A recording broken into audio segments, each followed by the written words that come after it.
Get ready for the countdown. 10, 9, 8, 7, 6, 5, 4, 3, 2, 1, 0.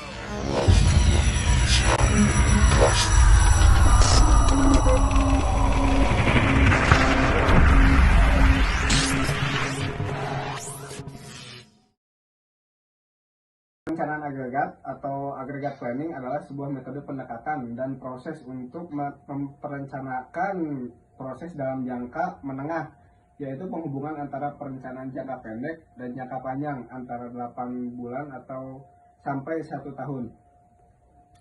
Agregasi planning atau perencanaan agregat adalah perencanaan untuk menentukan jumlah dan waktu produksi di masa yang akan datang, rata-rata hingga 12 bulan atau 1 tahun. Secara tepat berdasarkan peramalan, perencanaan agregat dibuat untuk menyesuaikan kemampuan produksi yang dihitung oleh ongkos produksi dapat ditekankan seminimal mungkin. Dan adapun metode perencanaan agregat, yaitu ada beberapa poin, diantaranya menentukan kebijaksanaan perusahaan mengenai variabel-variabel yang akan dikendalikan. Poin yang kedua, menggunakan forecast atau peramalan yang baik sebagai dasar perencanaan. Dan yang terakhir, lebih baik menyediakan investor atau persediaan yang berlebihan. Tujuan peramalan. Berikut adalah fungsi dan tujuan peramalan, yaitu untuk mengkaji kebijakan perusahaan yang berlaku saat ini dan di masa lalu, serta sejauh mana pengaruh di masa yang akan datang. Selanjutnya, mengatasi time lag atau delay antara saat suatu kebijakan. Selanjutnya, menjadi dasar penyusunan bisnis pada suatu perusahaan sehingga dapat meningkatkan saat investasi. Selanjutnya, merencanakan yang efektif dan efisien.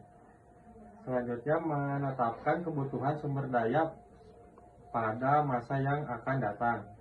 Selanjutnya, saya akan menjelaskan tentang jenis metode peramalan. Pada jenis metode peramalan terdiri berdasarkan sifatnya permainan dibagi menjadi kuantitatif dan kuantif.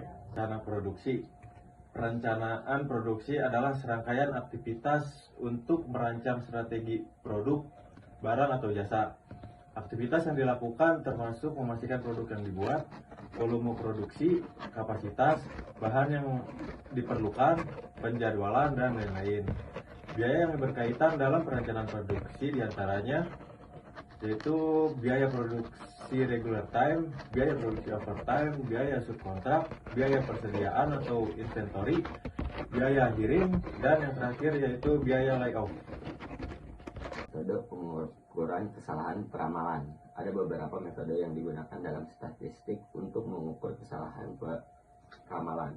Beberapa metode umum meliputi: yang pertama, mean absolute error (MAE). Ini adalah metode yang sederhana dan umum digunakan. MAE mengukur rata-rata dan selisih absolut antara nilai aktual dan nilai yang diprediksi. Semakin kecil MAE, semakin baik kualitas peramalan. Yang kedua, mean square error (MSE). MSE mengukur rata-rata dari kuadrat selisih antara nilai aktual dan nilai yang diprediksi. Ini memberikan bobot lebih besar pada kesalahan besar. Semakin kecil MSE, semakin baik kualitas peramalan. Yang ketiga, root mean square error (RMSE). RMSE adalah akar kuadrat dari MSE. Ini memberikan ukuran kesalahan dalam unit yang sama dengan data aktual seperti MSE. Semakin kecil RMSE, semakin baik kualitas peramalan. Yang keempat, mean absolute percentage error (MAPE). MAPE mengukur kesalahan dalam bentuk persentase dari selisih absolut antara nilai aktual dan nilai yang diprediksi.